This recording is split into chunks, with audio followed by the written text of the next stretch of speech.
Hello, welcome back to Vidyanadi. എൻ്റെ ഒരു അടുത്ത വീഡിയോയിലേക്ക് എല്ലാവർക്കും സ്വാഗതം. അപ്പോൾ ഇത് ഇത് കോൺസ്റ്റിറ്റ്യൂഷനാണ്.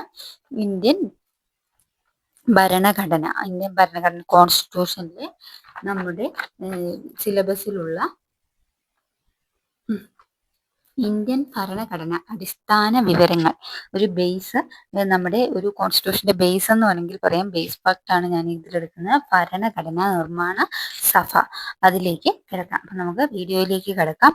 ഇന്ത്യൻ ഭരണഘടനാ നിർമ്മാണം, ഇത് നമ്മുടെ SCERTയിൽ കൊടുത്തിരിക്കുന്നതാണ്. ഭരണഘടനാ നിർമ്മാണ സഭ രൂപീകരിച്ചുകൊണ്ടാണ് ഇന്ത്യയുടെ ഭരണഘടനാ നിർമ്മാണ പ്രവർത്തനം ആരംഭിച്ചത്. ഭരണഘടനാ നിർമ്മാണ സഭയുടെ ആദ്യ സമ്മേളനം 1946 ഡിസംബർ 9 ചേർന്നു. ഡോക്ടർ സച്ചിദാനന്ദ സിൻഹയായിരുന്നു താൽക്കാലിക അധ്യക്ഷൻ. തുടർന്ന് ഡോക്ടർ രാജേന്ദ്ര പ്രസാദിനെ ഭരണഘടനാ നിർമ്മാണ സഭയുടെ അധ്യക്ഷനായി തിരഞ്ഞെടുത്തു. നിരവധി കമ്മിറ്റികൾ രൂപീകരിച്ചാണ് ഭരണഘടനാ നിർമ്മാണ സഭ പ്രവർത്തനം തുടങ്ങിയത്. ഇത്തരം കമ്മിറ്റികളിലൊന്നാണ് ഭരണഘടനയുടെ കരട് തയ്യാറാക്കുന്നതിന് വേണ്ടി രൂപീകരിച്ച ഭരണഘടനാ ഡ്രാഫ്റ്റിംഗ് കമ്മിറ്റി. ഈ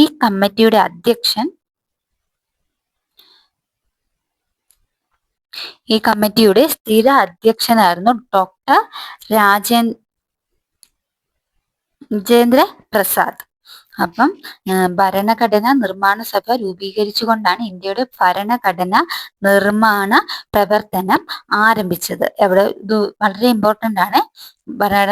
ഭരണഘടനാ നിർമ്മാണം ആരംഭിച്ചത് ഇന്ത്യൻ ഭരണഘടനാ നിർമ്മാണ സഭ രൂപീകരിച്ചതോടെയാണ് ഭരണഘടനാ നിർമ്മാണം ആരംഭിച്ചത്. രൂപീകരിച്ചത് 1946 ഡിസംബർ 6-ന്. 1946 ഡിസംബർ 6-നാണ് ഭരണഘടനാ നിർമ്മാണ സഭയുടെ ആദ്യ സമ്മേളനം. ഭരണഘടനാ നിർമ്മാണ സഭയുടെ ആദ്യ സമ്മേളനം അല്ലെങ്കിൽ ആദ്യ യോഗം എന്ന് പറയുന്നത് 1946 ഡിസംബർ 9-ന് ചേർന്നു. ആദ്യ അധ്യക്ഷൻ ഡോക്ടർ സച്ചിദാനന്ദ സിൻഹയായിരുന്നു. അപ്പം ഭരണഘടനാ നിർമ്മാണ സഭയുടെ ആദ്യത്തെ താൽക്കാലിക അധ്യക്ഷൻ എന്ന് പറയുന്നത് ഡോക്ടർ സച്ചിദാനന്ദ സിൻഹയായിരുന്നു. സ്ഥിര അധ്യക്ഷനായിരുന്നത് ഡോക്ടർ രാജേന്ദ്ര പ്രസാദ്. ഭരണഘടനാ നിർമ്മാണ സഭയുടെ സ്ഥിര അധ്യക്ഷനായി തിരഞ്ഞെടുക്കപ്പെട്ടത് ഡോക്ടർ രാജേന്ദ്ര പ്രസാദ് ആണ്. ഡ്രാഫ്റ്റിംഗ് കമ്മിറ്റി, ഭരണഘടനയുടെ കരട് തയ്യാറാക്കുന്നതിനായി രൂപീകരിച്ച കമ്മിറ്റിയാണ് ഭരണഘടന ഡ്രാഫ്റ്റിംഗ് കമ്മിറ്റി. ഡ്രാഫ്റ്റിംഗ് കമ്മിറ്റിയുടെ അധ്യക്ഷനായിരുന്നു ഡോക്ടർ BR അംബേദ്കർ. ഭരണഘടനയുടെ ഡ്രാഫ്റ്റിംഗ് കമ്മിറ്റിയുടെ അധ്യക്ഷൻ ഡോക്ടർ BR അംബേദ്കർ ആയിരുന്നു. അദ്ദേഹം എന്താണ് അറിയപ്പെടുന്നത്? ഡോക്ടർ BR അംബേദ്കർ ആയിരുന്നു ഡ്രാഫ്റ്റിംഗ് കമ്മിറ്റിയുടെ അധ്യക്ഷൻ. അദ്ദേഹം ഇന്ത്യൻ ഭരണഘടനയുടെ ശില്പി എന്നാണ് അറിയപ്പെടുന്നത്. ഇന്ത്യൻ ഭരണഘടനയുടെ ശില്പി എന്നറിയപ്പെടുന്ന ആരാണ്? ഡോക്ടർ BR അംബേദ്കർ ആണ്. ഭരണഘടനാ നിർമ്മാണ സഭ അംഗീകരിച്ച വിവിധ കമ്മിറ്റികളുടെ റിപ്പോർട്ടിന്റെ അടിസ്ഥാനത്തിൽ ഡോക്ടർ അംബേദ്കറുടെ നേതൃത്വത്തിലുള്ള കമ്മിറ്റി ഭരണഘടനയുടെ ഒരു ഡ്രാഫ്റ്റ് തയ്യാറാക്കി. വിശദമായ ചർച്ചകളും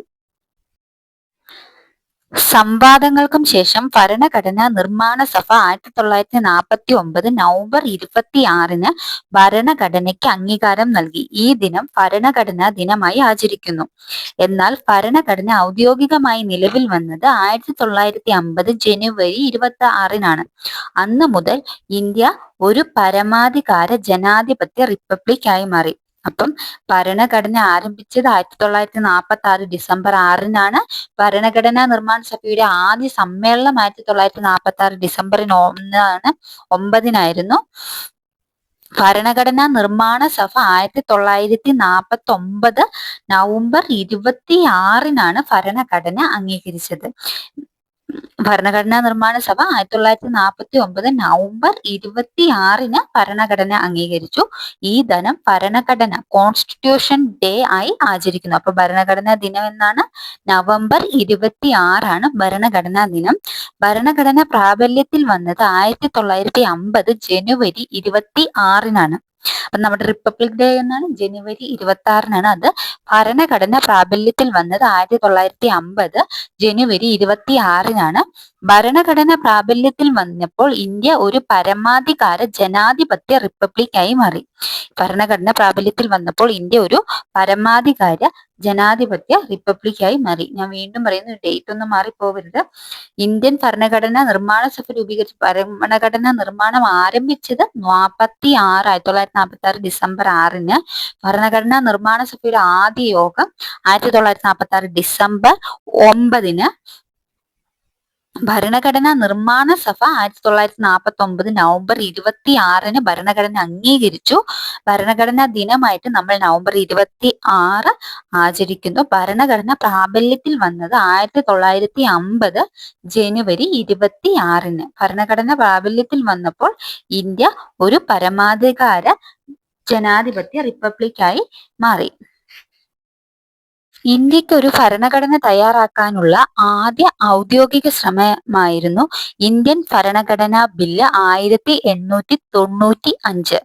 ഇന്ത്യക്ക് ഒരു ഭരണഘടന തയ്യാറാക്കാനുള്ള ആദ്യ ഔദ്യോഗിക ശ്രമമായിരുന്നു ഇന്ത്യൻ ഭരണഘടനാ ബില്ല് 1895. സ്വരാജ് പാർട്ടി നിലവിൽ വരുന്നത് 1924-ലാണ്. ഭരണഘടന വേണമെന്ന ആവശ്യം മുന്നോട്ട് വെച്ച ആദ്യ രാഷ്ട്രീയ പാർട്ടിയായിരുന്നു സ്വരാജ് പാർട്ടി. അപ്പൊ സ്വരാജ് പാർട്ടി എന്താ, 1926-ലാണ് സ്വരാജ് പാർട്ടി നിലവിൽ വരുന്നത്. ഭരണഘടന വേണമെന്ന ആവശ്യം മുന്നോട്ട് വെച്ച ആദ്യ രാഷ്ട്രീയ പാർട്ടിയായിരുന്നു സ്വരാജ് പാർട്ടി. ഇത് സ്ഥാപിതമായത് 1923 ജനുവരി 1-നായിരുന്നു. അതിന്റെ ആദ്യ പ്രസിഡന്റ്, സ്വരാജ് പാർട്ടിയുടെ ആദ്യ പ്രസിഡന്റ് എന്ന് പറയുന്നത് CR ദാസ് ആയിരുന്നു. ആദ്യ സെക്രട്ടറി മോത്തിലാൽ നെഹ്റു. അപ്പം ഇന്ത്യക്ക് ഒരു ഭരണഘടന തയ്യാറാക്കാനുള്ള ആദ്യ ശ്രമമായിരുന്നു ഇന്ത്യൻ ഭരണഘടനാ ബില്ല് 1895. സ്വരാജ് പാർട്ടിയാണ് ഭരണഘടന വേണമെന്ന ആവശ്യം മുന്നിട്ട് വെച്ച ആദ്യ രാഷ്ട്രീയ പാർട്ടി സ്വരാജ് പാർട്ടിയാണ്. സ്ഥാപിതമായത് 1923 ജനുവരി 1-നാണ്. ആദ്യ പ്രസിഡന്റ് ആയിരുന്നത് CR ദാസ് ആയിരുന്നു. ആദ്യ സെക്രട്ടറി ആയിരുന്നത് മോത്തിലാൽ നെഹ്റു ആയിരുന്നു. അടുത്ത് 1927 മദ്രാസിൽ INC സമ്മേളനം മദ്രാസിൽ നടന്നു. ഇന്ത്യയുടെ ഭാവി ഭരണഘടന മൗലിക അവകാശങ്ങളെ അടിസ്ഥാനമാക്കി നിർമ്മിക്കണമെന്ന്.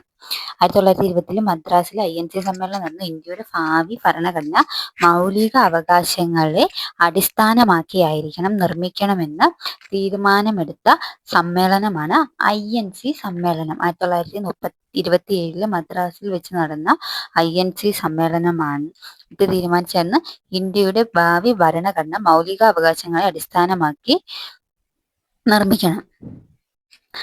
അടുത്തത് 1934 എം എൻ റോയി ഭരണഘടന രൂപീകരിക്കണമെന്ന ആവശ്യം മുന്നോട്ട് വെച്ച ആദ്യ വ്യക്തിയാണ് എം എൻ റോയി. ഇപ്പം 1934 എം എൻ റോയി ഭരണഘടന രൂപീകരിക്കണമെന്ന ആവശ്യം മുന്നോട്ട് വെച്ച ആദ്യ വ്യക്തിയാണ് എം എൻ റോയി. ഏത് ഇയർ? 1934. അദ്ദേഹത്തിന്റെ പത്രമായിരുന്നു ഇന്ത്യൻ പാട്രിയോട്ട്. സ്ഥാപക നേതാവ് എം എൻ റോയി എന്തിന്റെ സ്ഥാപക നേതാവാണ്? CPIയുടെ കമ്മ്യൂണിസ്റ്റ് പാർട്ടി ഓഫ് ഇന്ത്യയുടെ സ്ഥാപക നേതാവാണ് എം എൻ റോയി. അദ്ദേഹത്തിന്റെ ഗ്രന്ഥമാണ് ഇന്ത്യ ഇൻ ട്രാൻസിഷൻ. അപ്പം 1934 ഭരണഘടന രൂപീകരിക്കണമെന്ന ആവശ്യം മുന്നോട്ട് വെച്ച ആദ്യ വ്യക്തി എം എൻ റോയി. അദ്ദേഹത്തിന്റെ പത്രം ഇന്ത്യൻ പാട്രിയോട്ട്. സ്ഥാപക നേതാവ് CPIയുടെ സ്ഥാപക നേതാവാണ്, കമ്മ്യൂണിസ്റ്റ് പാർട്ടി ഓഫ് ഇന്ത്യയുടെ സ്ഥാപക നേതാവ്. അദ്ദേഹത്തിന്റെ ഗ്രന്ഥമാണ് ഇന്ത്യ ഇൻ ട്രാൻസിഷൻ.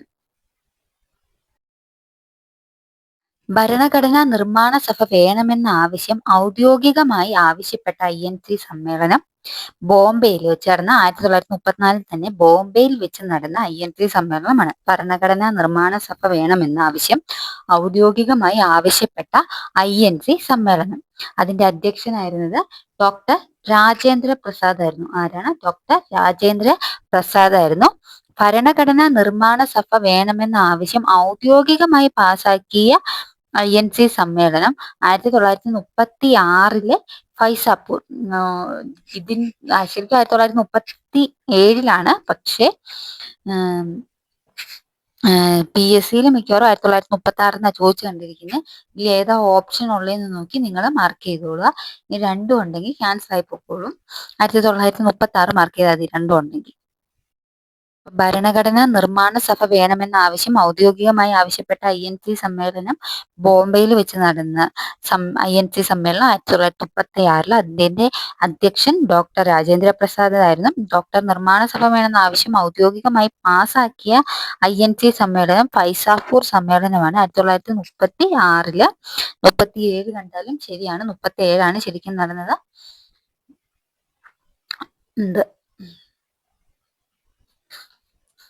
അടുത്തത് ഓഗസ്റ്റ് ഓഫർ. 1940 ഓഗസ്റ്റ് ഓഫർ രണ്ടാം ലോക മഹായുദ്ധത്തിൽ ഇന്ത്യയുടെ പിന്തുണ നേടുന്നതിന് മുന്നോട്ട് വെച്ച ഓഫറാണ് ഓഗസ്റ്റ് ഓഫർ. 1940 രണ്ടാം ലോക മഹായുദ്ധത്തിൽ ഇന്ത്യയുടെ പിന്തുണ അല്ലെങ്കിൽ പിന്തുണ ലക്ഷ്യം വെച്ചുകൊണ്ട് ബ്രിട്ടീഷ് ഗവൺമെന്റ് നടത്തിയ പ്രഖ്യാപനമാണ് ഓഗസ്റ്റ് ഓഫർ. ഓഗസ്റ്റ് ഓഫർ എന്താണ്? 1940 രണ്ടാം ലോക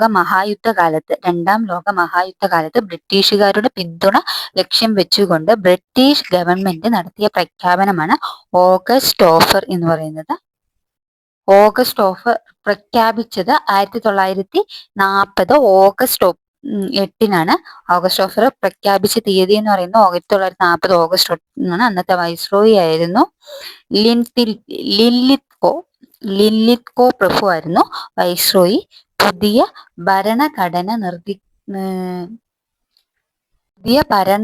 നിർമ്മിക്കാനുള്ള നിർദ്ദേശം. അപ്പൊ ആഗസ്റ്റ് ഓഫർ അനുസരിച്ച് ഇന്ത്യക്ക് പുത്രികാ രാജ്യ പദവിയും ഡൊമിനിയോൺ സ്റ്റാറ്റസും പ്രാതിനിധ്യ സ്വഭാവമുള്ള ഒരു ഭരണഘടന നിർമ്മാണ സഭ രൂപീകരിക്കുവാനുള്ള സ്വാതന്ത്ര്യവും ആഗസ്റ്റ് ഓഫർ വഴി ജയിച്ചു.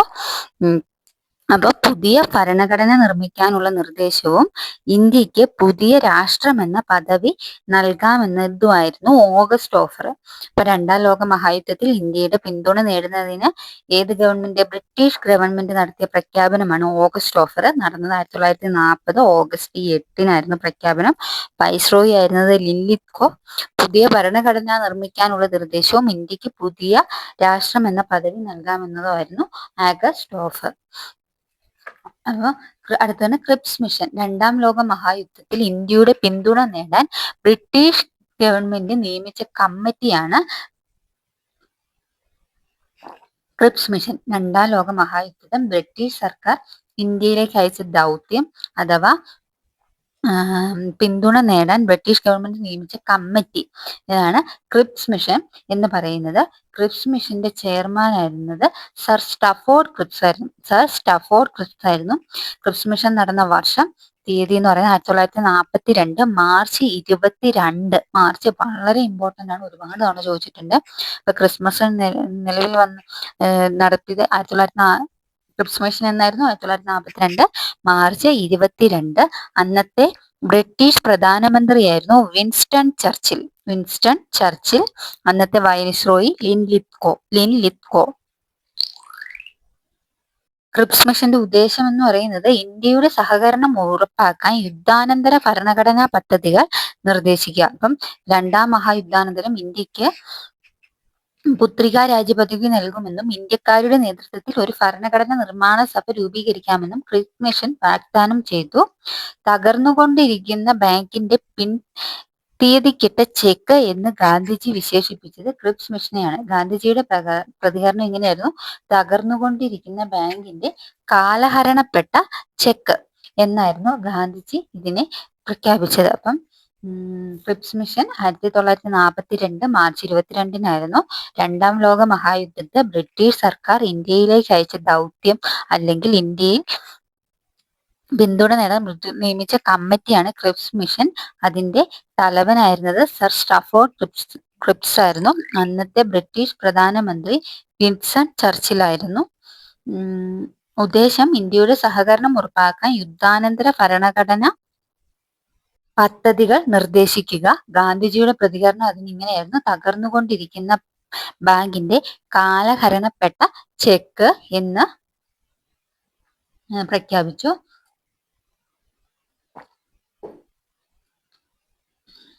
അതിനെ തുടർന്ന് ഇന്ത്യയിൽ നേതാക്കളുമായി അധികാര കൈമാറ്റ ചർച്ചകൾ നടത്തുന്നതിനായി ബ്രിട്ടീഷ് പ്രധാനമന്ത്രിയായിരുന്ന ക്ലെമന്റ് ആറ്റ്ലി ഇന്ത്യയിലേക്ക് അയച്ച മിഷനാണ് അടുത്തത് ക്യാബിനറ്റ് മിഷൻ.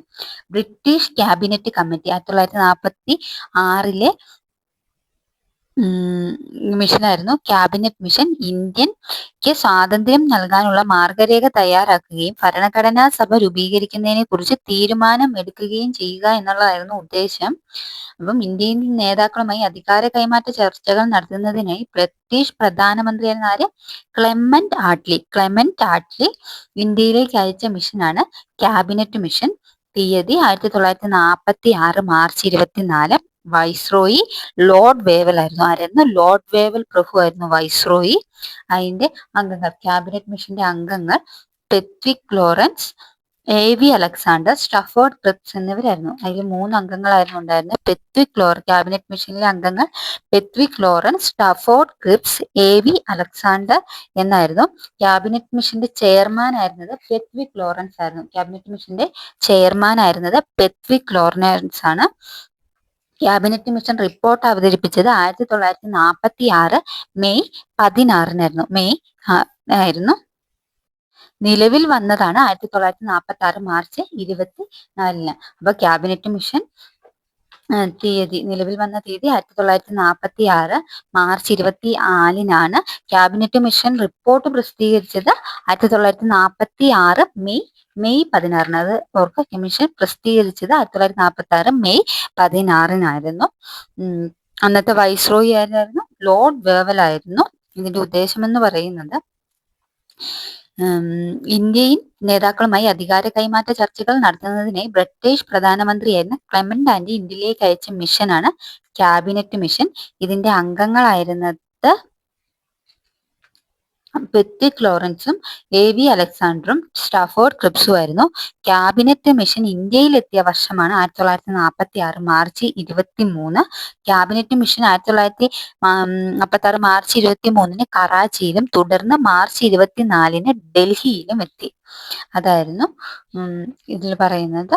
അപ്പം ക്യാബിനറ്റ് മിഷന്റെ ചെയർമാൻ ആയിരുന്നത് പെത്വിക് ലോറൻസ് ആയിരുന്നു. 1946 ഡിസംബർ 9. ഭരണഘടനാ നിർമ്മാണ സഭയുടെ ആദ്യ സമ്മേളനം നടന്നത് 1946 ഡിസംബർ 9 ഭരണഘടനാ നിർമ്മാണ സഭയുടെ ആദ്യ സമ്മേളനം നടന്നത്. 1946 ഡിസംബർ 9 ഭരണഘടനാ നിർമ്മാണ സഭയുടെ ആദ്യ സമ്മേളനം നടന്നു. ആദ്യമായിട്ട് അഭിസംബോധന ചെയ്തത് JB കൃപലാനി. താൽക്കാലിക അധ്യക്ഷനായിരുന്നത് സച്ചിദാനന്ദ സിൻഹ. ആകെ അംഗങ്ങൾ 207 പേരായിരുന്നു. അതിൽ 9 വനിതകളായിരുന്നു. അപ്പൊ ഭരണഘടനാ നിർമ്മാണ സഭ നിലവിൽ വരുമ്പോൾ അതിലെ ആകെ അംഗങ്ങൾ എന്ന് പറയുന്നത് 207 ആയിരുന്നു. അതിൽ 9 വനിതകളായിരുന്നു. യോഗം ചേർന്ന സ്ഥലം ഡൽഹിയിലെ parliament central hall of parliament ആയിരുന്നു. അപ്പൊ 1946 ഡിസംബർ 9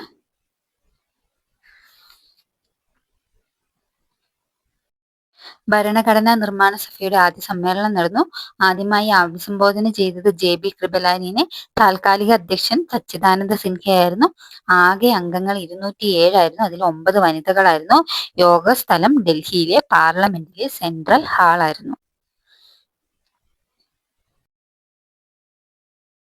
അടുത്തതാണ് 1946 ഡിസംബർ 11 സഭയുടെ സ്ഥിരം അധ്യക്ഷനായി ഡോക്ടർ രാജേന്ദ്ര പ്രസാദ് തിരഞ്ഞെടുക്കപ്പെട്ടു. 1946 ഡിസംബർ 11 സഭയുടെ സ്ഥിരം അധ്യക്ഷനായി ഡോക്ടർ രാജേന്ദ്ര പ്രസാദിനെ തിരഞ്ഞെടുക്കപ്പെട്ടു. അതിന്റെ ഉപാധ്യക്ഷനായിരുന്നു HC മുഖർജിയും VT കൃഷ്ണമാചാര്യം. ഉപാധ്യക്ഷന്മാരായിരുന്നു HC മുഖർജിയും VT കൃഷ്ണമാചാര്യം. നിയമ ഉപദേഷ്ടാവ് കോൺസ്റ്റിറ്റ്യൂഷണൽ അഡ്വൈസർ ആയിരുന്നു BN റാവു. സെക്രട്ടറി ആയിരുന്നു HVR അയ്യങ്കാർ. അപ്പം 1946 ഡിസംബർ 11 ഭരണഘടനാ നിർമ്മാണ സഭയുടെ സ്ഥിരം അധ്യക്ഷനായി ഡോക്ടർ രാജേന്ദ്ര പ്രസാദിനെ തിരഞ്ഞെടുക്കപ്പെട്ടു. ഭരണഘടനാ നിയമസഭയുടെ ഉപാധ്യക്ഷന്മാരായിരുന്നു HC മുഖർജിയും VT കൃഷ്ണമാചാരിയും. ഭരണഘടനാ നിർമ്മാണ സഭയുടെ സെക്രട്ടറി ആയിരുന്നു HVR അയ്യങ്കാർ. ഭരണഘടനാ നിർമ്മാണ സഭയുടെ ആദ്യമായി അഭിസംബോധന ചെയ്തത് JB കൃപലാനി. ഭരണഘടനാ നിർമ്മാണ സഭയിലെ ഭരണഘടനാ ചീഫ് ഡ്രാഫ്റ്റ്മാൻ SN മുഖർജി ആയിരുന്നു. അടുത്തത് 1946 ഡിസംബർ 13 നെഹ്റു ലക്ഷ്യപ്രമേയം അവതരിപ്പിച്ചു. നെഹ്റു ലക്ഷ്യപ്രമേയം അവതരിപ്പിച്ചതെന്നാണ് 1946 ഡിസംബർ 13. 1947 ജനുവരി 22 ലക്ഷ്യപ്രമേയം ഭരണഘടനാ നിർമ്മാണ സഭ ഐക്യകണ്ഠേന അംഗീകരിച്ചു. 1947 ജനുവരി 25 ലക്ഷ്യപ്രമേയം ഭരണഘടനാ നിർമ്മാണ സഭ ഐക്യകണ്ഠേന അംഗീകരിച്ചു. ദേശീയ പതാക അംഗീകരിച്ചത് ജൂലൈ 22 ദേശീയ പതാക അംഗീകരിച്ചു. ഒക്ടോബർ 17 1949 ലക്ഷ്യപ്രമേയം ആമുഖം എന്ന പേരിൽ ചർച്ചയ്ക്ക് എടുത്തു. 1946 ഡിസംബർ 13 നെഹ്റു ലക്ഷ്യപ്രമേയം അവതരിപ്പിച്ചു. 1947 ജനുവരി 22 ലക്ഷ്യപ്രമേയം ഭരണഘടനാ നിർമ്മാണ സഭ ഐക്യകണ്ഠേന അംഗീകരിച്ചു. ദേശീയ പതാക അംഗീകരിച്ചത് ജൂലൈ 22. പ്രമേയം ആമുഖം എന്നിൽ ചർച്ചയ്ക്കെടുത്തത് 17 ഒക്ടോബർ 1949.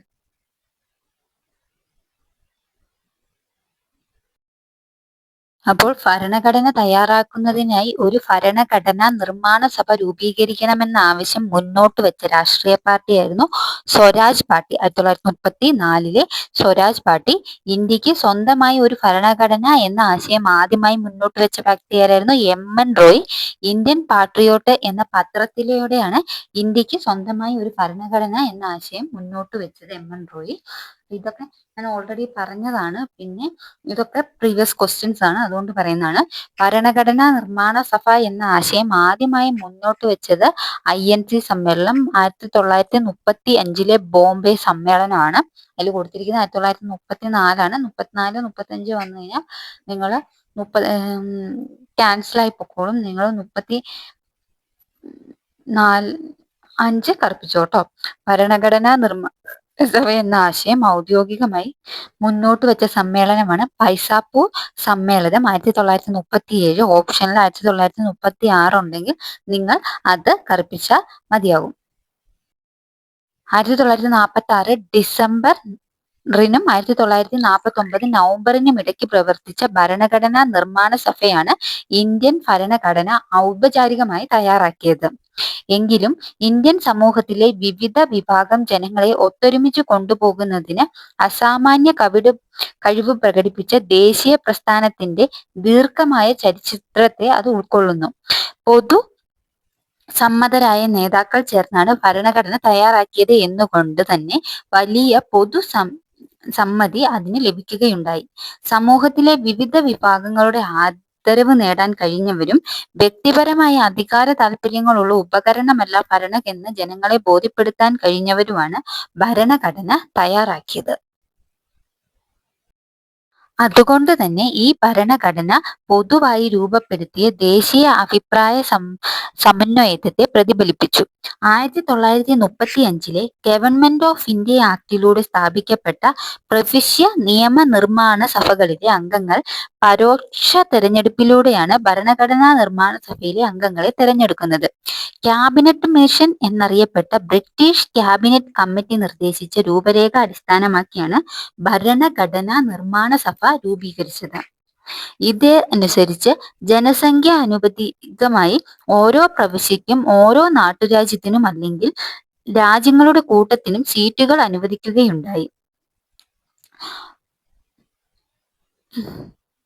1,10,00,000 എന്നതായിരുന്നു ഇതിന്റെ ഏകദേശ അനുപാതം.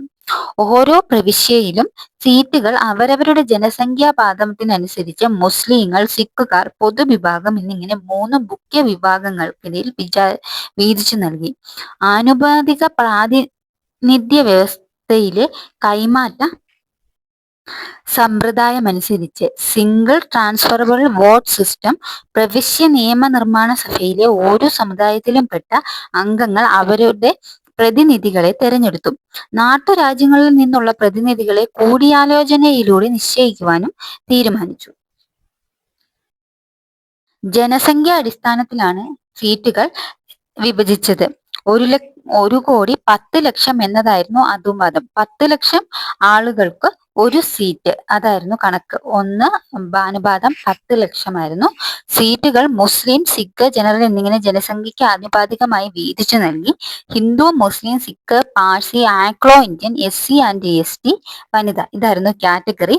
ആനുപാതിക പ്രാതിനിധ്യ വ്യവസ്ഥ അനുസരിച്ച് ഏക കൈമാറ്റ വോട്ടിംഗ് സമ്പ്രദായത്തിലാണ് തിരഞ്ഞെടുപ്പ് നടന്നത്. പ്രായപൂർത്തി വോട്ടവകാശത്തിന്റെ അടിസ്ഥാനത്തിൽ ഇന്ത്യയിലെ ജനങ്ങൾ നേരിട്ടുള്ള തിരഞ്ഞെടുപ്പിലൂടെയല്ല അംഗങ്ങളെ തിരഞ്ഞെടുത്തത്. മഹാത്മാഗാന്ധി അംഗമായിരുന്നില്ല. 1946 ജൂലൈ 8 കോൺഗ്രസ് പാർട്ടി നയിച്ച വിദഗ്ധ കമ്മിറ്റിയാണ് വിദഗ്ധ കമ്മിറ്റി ചെയർമാൻ ആയിരുന്നത് ജവഹർലാൽ നെഹ്റു ആയിരുന്നു.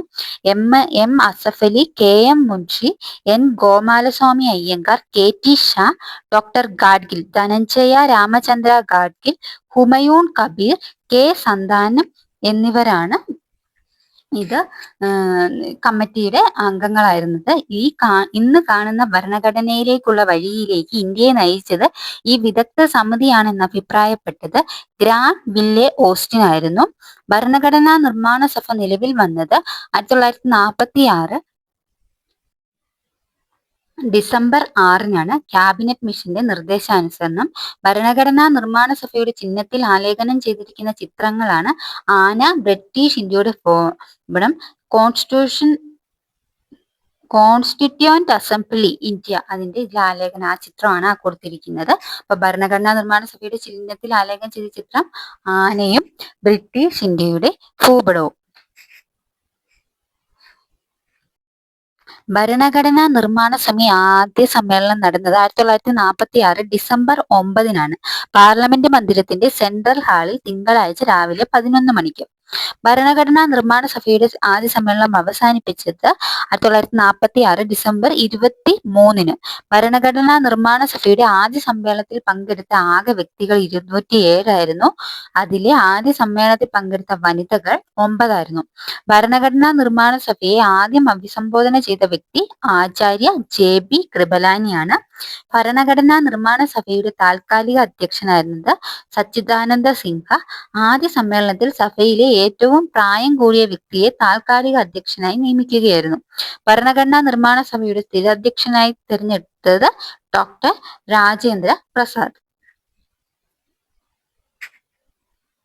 ഡോക്ടർ രാജേന്ദ്ര പ്രസാദിനെ സ്ഥിര അധ്യക്ഷനായി തിരഞ്ഞെടുത്തത് 1946 ഡിസംബർ 11 ഭരണഘടനാ നിർമ്മാണ സഭയെ അഭിസംബോധന ചെയ്ത അവസാന ബ്രിട്ടീഷ് ഗവർണറായിരുന്നു ലൂയി മൗണ്ട് ബാറ്റൺ.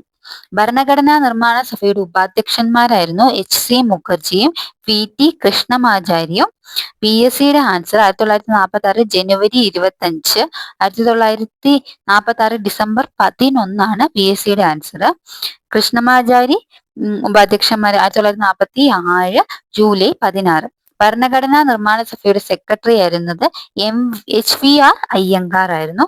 ഭരണഘടനാ നിർമ്മാണ സഭയുടെ നിയമോപദേശകൻ ആയിരുന്നത് BN റാവു ആയിരുന്നു.